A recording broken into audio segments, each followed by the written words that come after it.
Hello, hello, welcome back. We are still building our sky's the limit, money's no object, dream, homestead paradise, prepper paradise, whatever you want to call it. Okay, so in episode 1, we got our land. In 2, we got our water. In 3, our power. In 4, we got our home, our barn, and our storage workshop. Now, in this one, we're going to have our chicken coop. And I know, why is this chicken coop getting its own thing? It's important. These are living creatures. And not everything can be a monolithic dome. Okay, it just isn't practical in some ways. So we're going to look at our chicken coop, the things we need for it, the chickens themselves, just all the things. And keep in mind that I didn't bring up in planning for this a lot of the solar, the water, all those systems, because like I've said before in previous episodes, it's all going to basically run on the same systems. It's going to be to scale to what you need. So you're not going to have this enormous system for a chicken coop. You're going to scale it down. You're going to do the same things, but you're going to scale it down. So, I think a flock of 20 chickens is pretty good. And I say 20 because chickens are fun. They just are. But they're not so fun that you want like 200 of them. It's just, that's not fun anymore. So I would design it not as a monolithic dome, but as kind of a small poultry barn. More than I would a typical backyard coop. Because the goal is to make the daily chores take, 10-15 minutes. But you want to maximize, more than anything, your predator resistance, your egg production. You want it to be easy maintenance. Don't make it miserable. It shouldn't be miserable. This is sky's the limit. It should never be miserable. So I'd still use ICF, for sure. I'd make it as storm-proof as I possibly could, but I'd still want it to be a proper coop. And of course, it shall be called Cluckingham Palace. Because what else? And it will be ruled by a rooster by the name of Lord Peckingham. I said it. I can't take it back. Now, if we want to do fun before fact, the chicken names, I only have some, but I mean Henrietta, of course, Shakira, Jennifer Lopez, Meryl Cheep, there was Yoko Ono, Oprah Winfrey, Princess Leia, Hillary Fluff, Dixie Chick, Chickpea, Eggy Azalea, Penelope, Extra Crispy, Hene Zellweger, Hen Stefani. I think that's all I've got for now. But I mean, I'll come up with more. Okay, into facts. Or fantasy facts, whatever you want to call them. So the footprint for this is going to be roughly 36 by 40, because that's what I want, and that's what it's going to be. The main coop will be about 12 to 16. It's going to give nearly 10 square feet per bird, which is generous enough. So you're going to reduce stress, you're going to reduce aggression. We're going to have an 8 to 12 inch deep litter floor. We want windows on the east and the west. Obviously, we want a ridge vent. Insulated roof.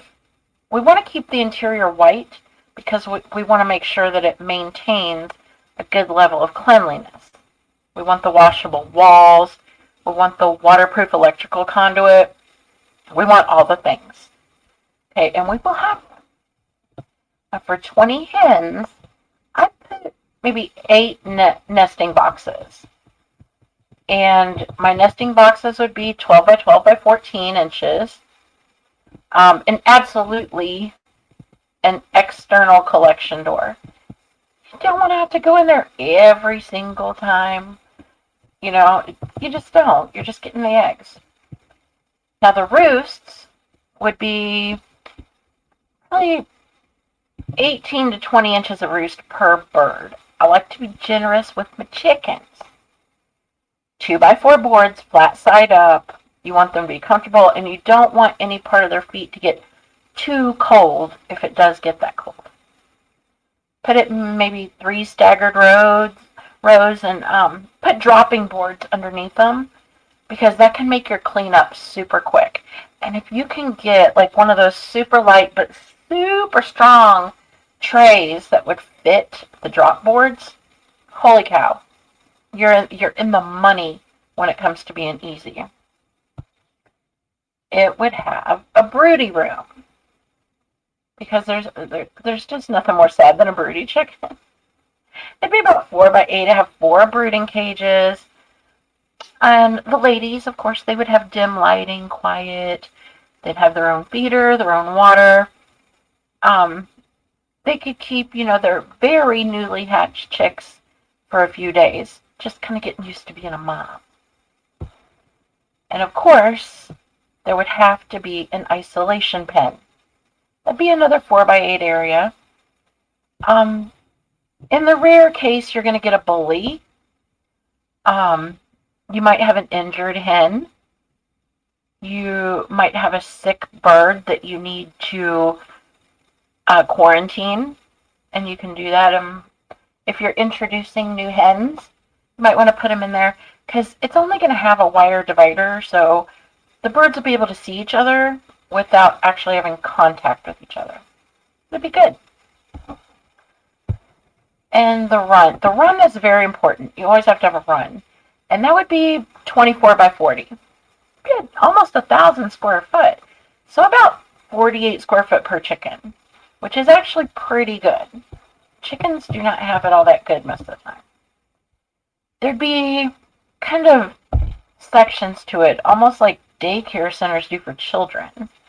You'd have your open scratching area, a covered feeding area.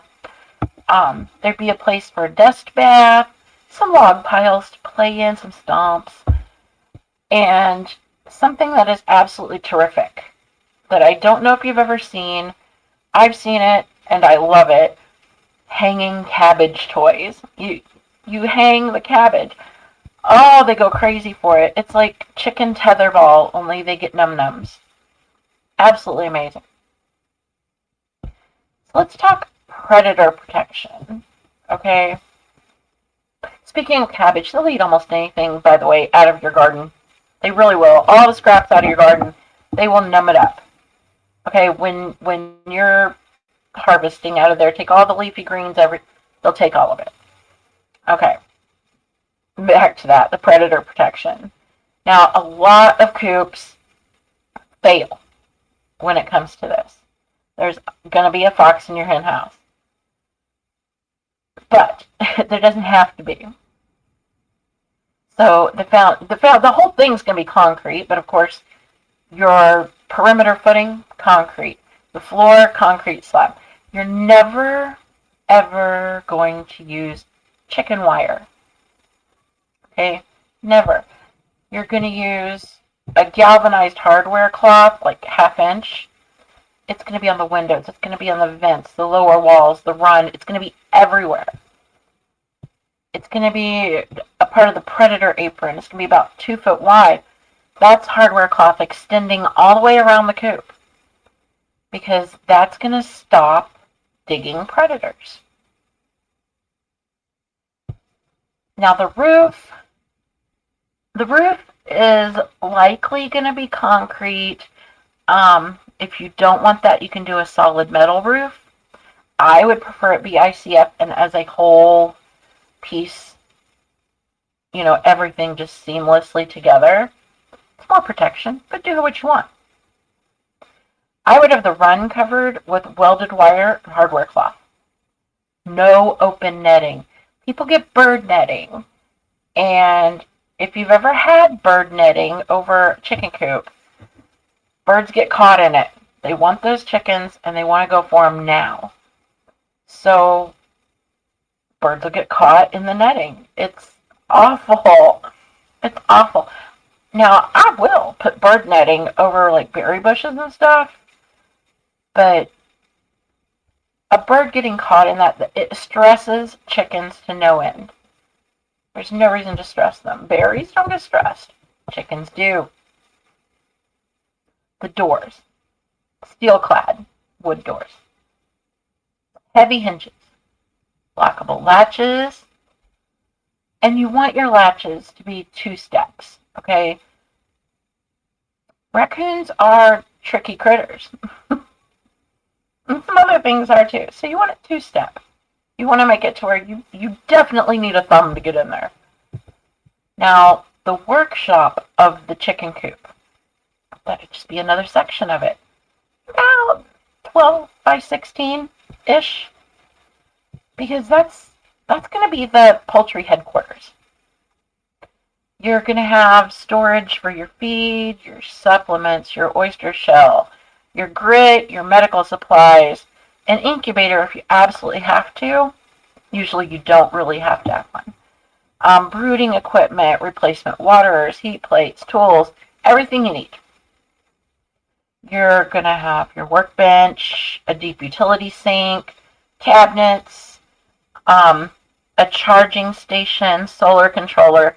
You're just going to have things in your workshop. And so you want it to be comfortable. You want it to be absolutely clean, absolutely organized. To store your food, you're going to use metal trash cans or steel bins. It has to be mouse-proof. Because, man, mice can get into some stuff. If they can fit just the front part of their head in there, they can get all the way in. So it's like imperative. There can be no shortcuts. Of course, like I said, the water system is going to be just like the other, except for scaled down to fit your needs there. Your solar, pretty much all the same. It's going to be scaled down. The only thing you're really going to need it is to run the lights, the cameras, the automatic coop door, a water pump, and some vent fans. You're not going to need it to run a household. You'll be okay. Now, the automatic features with the pop door, you're going to want motion lights, predator cameras, the temperature sensors, remote monitoring, all the things.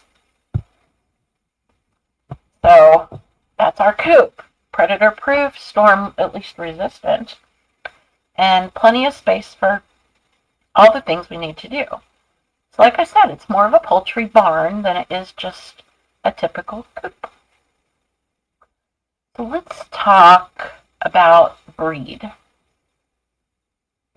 Okay, so the all-around breed for me, the goat of the homestead chickens, is the black Australorp. No breed hits every requirement that I would have as phenomenally, as perfectly as the black Australorp. I'll tell you why, too. They are gentle. Okay, they are famously sweet. They don't attack kids. They don't like to fight. They don't like to pick drama. They're calm, they're quiet, and they're fairly easy to handle. They are smart. They can learn a routine, remember where to go. They're not panicky. And they are predator aware, but they are not skittish little birds. You will get 5 to 6 eggs a week out of each one. Like, you're going to be swimming in eggs. You're going to be stupid with eggs. You know, you are going to be, like, seriously processing eggs for storage because, man, you will have year-round production. They are known for producing eggs with some pretty strong shells. You like that? We want that. And they have some pretty consistent output regardless of the weather. So, I mean, they're perfect in that. They are tolerant of heat and cold. They're hardy. Australorps rarely get sick. They naturally resist parasites, and they're not really stressed out birds, just in general. They don't quit laying just because a condition changed. They're not prissy. They're really good for like a homestead that, okay, something may happen. Maybe you don't have solar for a long time and you didn't quite get a hardy enough system for the coop like you thought you were getting. They do well with low light environments, natural ventilation. The deep litter bedding is actually perfect for them. Predator-proof runs, perfect because, like I said, they're not skittish. Okay, they're aware. They'll do great in a concrete coop, off-grid water. They're great. They're the easiest breed to keep alive and productive. And like as far as breeding, okay, they can go broody, but they're not obsessive brooders like your silkies would be. They fall into this kind of a middle zone. So they do go broody sometimes, but when they do, they commit to being broody. They are committed to it. They don't go broody so often, though, that it just disrupts egg production. So if you've got a place where you want both the eggs and occasional natural hatching, they're ideal. Okay, if you want reliable natural hatching, you'll get a few broody ones every year, and it'll be enough chicks to raise, but it won't shut down like the whole flock's laying. They're excellent mothers, gentle, patient, protective, but they're not aggressive. And they're really, really smart about teaching their chicks, okay, where to go, what to do, all the things. They don't abandon their chicks. They don't trample the babies. They don't attack humans that are coming to like check on their chicks. They're one of the safest breeds to let raise their chicks naturally. So, I mean, who wouldn't want that? I mean, you're going to get the oddball one now and then, but honestly, they're great. They're also one of the most tolerant when it comes to like chicks that are being raised by other hens. So if they're around other people's kids, they're okay. If you're introducing the chicks to the flock, they're not like trying to kill them. The chicks want to wander around the coop. The adults are not going to, go crazy.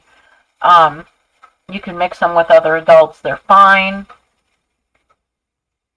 They rarely will bully a baby. And they certainly don't peck them. They don't try to fight the broody hens, and they don't try to steal their chicks. These are problems in breeds. So if you don't want an Australorp, then, I mean, definitely look into how they act. They're pretty calm. They're pretty stable. Pretty predictable. You can have a mixed stage flock, and they're fine. The moms, they're great. Okay? They're at least smart enough not to just step on their baby's face. Australorp roosters, again, are gentle, which is strange for roosters, but they are. They're protective of the flock. They're not really chick aggressive. They're one of the safest rooster breeds to have for a flock with chicks. So, that being said, the Australorps give you high egg production, natural hatching, not all the time, so you're not like overrun with chickens. They're excellent mothers. They have gentle dynamics in the flock. You can integrate chicks safely. They're low drama, high intelligence. Basically the ideal homestead chicken. So we have our coop, we have our chickens, and we have the plan, we have the names, we have everything we need. So I think next time we're going to talk about the rabbit hutch, because just like the chicken coop, the rabbit hutch needs its own time. In the meantime, everybody have a good day. Hope to see you in the next one.